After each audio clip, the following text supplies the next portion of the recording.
जय श्री कृष्ण। ज्ञान का अभाव ही अज्ञान है। इसका मतलब यह नहीं है कि ज्ञान का सर्वथा नाश हो जाता है। जैसे प्रकाश का अभाव ही अंधकार है, इसका मतलब यह नहीं कि जब अंधकार आता है तो प्रकाश नष्ट हो जाता है। लेकिन यदि किसी कारणवश प्रकाश को ढक दिया जाए तो वह अंधकार में परिवर्तित हो जाता है। जैसे एक ही सिक्के के दो पहलू हैं, ज्ञान और अज्ञान, प्रकाश और अंधकार। कोई एक पहलू ही हमारी आंखों के सामने एक समय में रहता है। इसी को भगवान ने श्रीमद् भगवत गीता के अध्याय 3 के 38वें श्लोक में कई उदाहरणों के साथ बताए हैं कि हमारा ज्ञान क्यों ढक जाता है और हम क्यों अविवेकपूर्ण कार्य करने के लिए बाध्य हो जाते हैं। ज्ञान रूपी प्रकाश के अंधकार में परिवर्तित होते ही मनुष्य की बुद्धि नष्ट हो जाती है और वह न करने योग्य कार्य भी कर डालता है।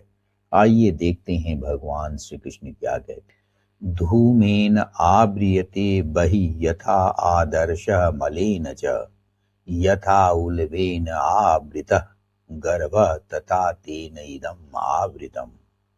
जैसे धुएं से अग्नि और मैल से दर्पण ढका रहता है तथा जैसे गर्भ झिल्ली से ढका रहता है, वैसे ही उस काम के द्वारा यह ज्ञान ढक जाता है, ढका रहता है। भगवान ने यहाँ स्पष्ट कर दिया है कि किन कारणों से और किन वजहों से हमारा ज्ञान ढक जाता है और हम अविवेक की अवस्था में पहुंच जाते हैं। उन्होंने उदाहरण दिया है कि जैसे धुएं से अग्नि ढक जाती। कल्पना कीजिए कहीं आग जलाई गई है और उसमें काफी धुआं निकल रहा है। तो जब धुआं निकलता है तो धुएं के कारण दूर से देखने पर उस अग्नि का बोध नहीं होता।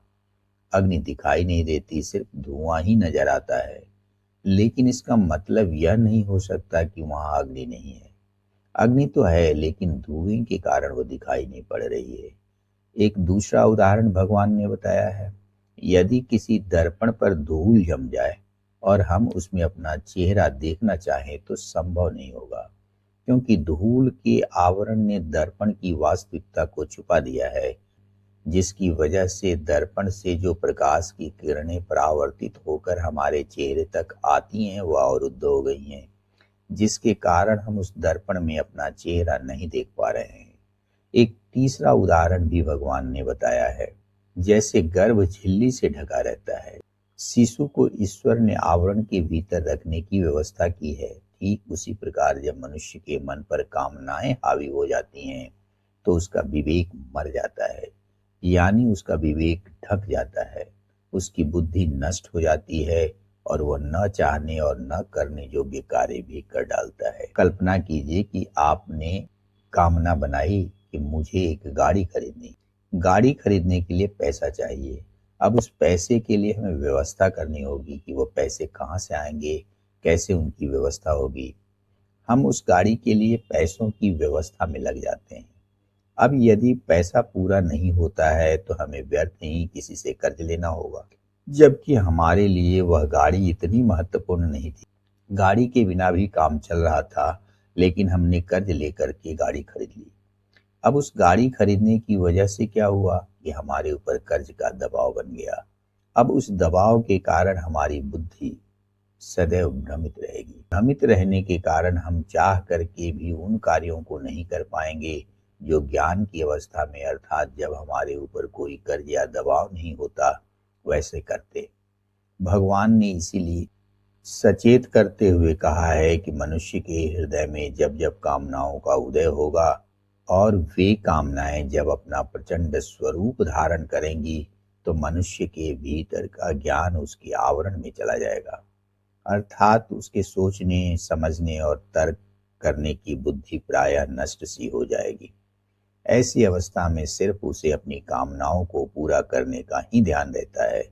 जब भी मनुष्य किसी ऐसी कामना को अपने भीतर जन्म देता है तो वह शीघ्र ही पूरा नहीं कर पाता, तो धीरे धीरे वे कामनाएं मन के भीतर प्रचंड स्वरूप धारण करने लगती हैं और ठीक वैसे ही बन जाती हैं जैसे अग्नि को घेर कर धुआं दिखाई देने लगता है। अब उसके मन में निरंतर अपनी कामना को तृप्त करने के लिए, पूरा करने के लिए चिंतन चलता रहता है, जिसकी वजह से मनुष्य का मन अशांत हो जाता है। और यदि एक बार मन के भीतर अशांति बैठ गई, हृदय अशांत हो गया, तो फिर वह मनुष्य अपने ज्ञान का उपयोग नहीं कर सकता। इसीलिए भगवान कहते हैं कि कामनाओं के जाल से निकलना ही मनुष्य का धर्म और कर्म है। आगे वो इसी बात को बताते हैं कि इन कामनाओं की वजह से क्या क्या होता है। यदि हमारा प्रयास आपके उपयोग का है तो इसे लाइक और सब्सक्राइब करना न भूलें। जय श्री कृष्ण।